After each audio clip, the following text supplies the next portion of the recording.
couldn't find him for about 36 hours and couldn't figure out why not. And I went up to the manager's house and saw on the porch this large red dried swath, and I knew immediately what it was. Went in, there was dried blood in the kitchen. I went through the house, there was no one there, and I called the sheriff immediately because I knew there's some huge, terrible tragedy had occurred. Right. And it's true, to make this long story short, they found buried in a manure pile about 500 yards away my foreman, his wife, and her daughter. Right. The one person missing was his son, who at the time was 14 years of age. Right. He was found 2 days later down with a friend in the valley. He had tried to escape or something, and he confessed to the sheriff that the morning of the murders, he'd had enough. He said his father had abused him badly, and he got his sister was then 13 years of age, got her pistol from her saddlebag. And you say, 13, in the Southwest. I know. Start them early. And he loaded it with, it had snake shot in it to kill rattlesnakes, little tiny pellets, you know, but he loaded it with slugs. And he went in the house first and he shot his stepmother to death. And his father must have come running with the little girl behind him. His father ran to the kitchen, shot him to death. The little girl came through the door, shot her to death. Well, he was tried. Because he claimed that he had been abused so badly, I guess, the jury convicted him of manslaughter of his father, and second-degree murder of his stepmother, and first-degree murder of the 13-year-old stepsister. And the judge could have, in New Mexico law, the judge has total discretion.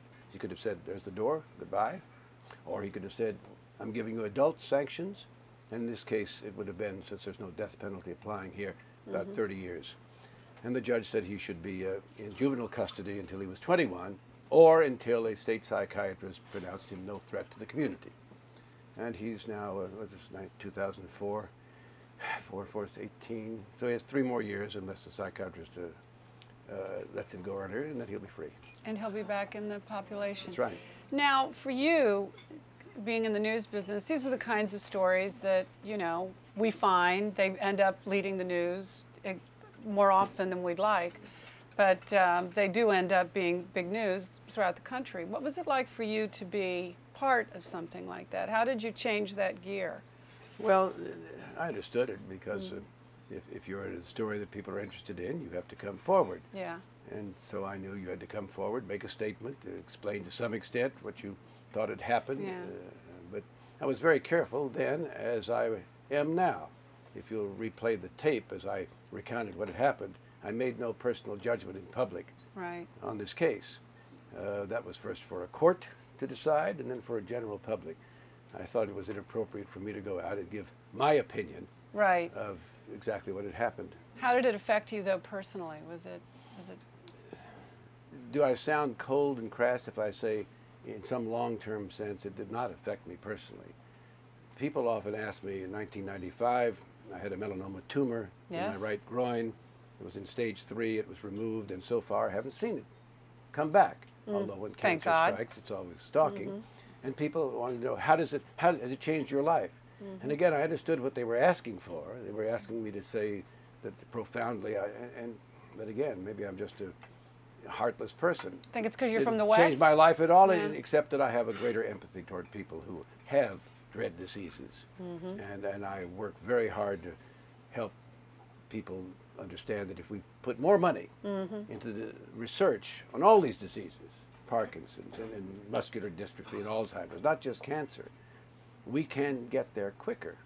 But aside from that, hey, I'm just this mean SOB that I always been. That probably has something to do with your Western roots in a way. Maybe so. You see a bigger landscape out there. You see a bigger sky. But if I run for office, yes, and it's improbable at age 73, I know enough that I better shed a tear or two. Yeah, you better, absolutely. Now, it works. Ooh. You can take it. You can take it. I'll watch your back. All right. But let me ask you something. You've been here a long time, and have we really become politically, Washington, has it become a nastier city? Oh yeah. Oh yeah. And what we're seeing from the Clintons with Obama and Obama with the Clintons, Is this the natural order of business? Because Well, people are making such a big deal out of it, but is that not the way it goes on here? I wasn't thinking so much about the political debate, such as a Democratic debate the other Right, night, right. where the two of them went after each Went other, at it, yeah. hammer and tong. That is part of American politics. There's no Marquess of Queensberry rules of, oh, well, you and I are running against each other, but I will never say a bad word about you. That'd be ridiculous, Yeah. excuse me. I'm going to try to find everything that I can say bad about you Yeah. within reason, obviously, and I expect you to do the same about me.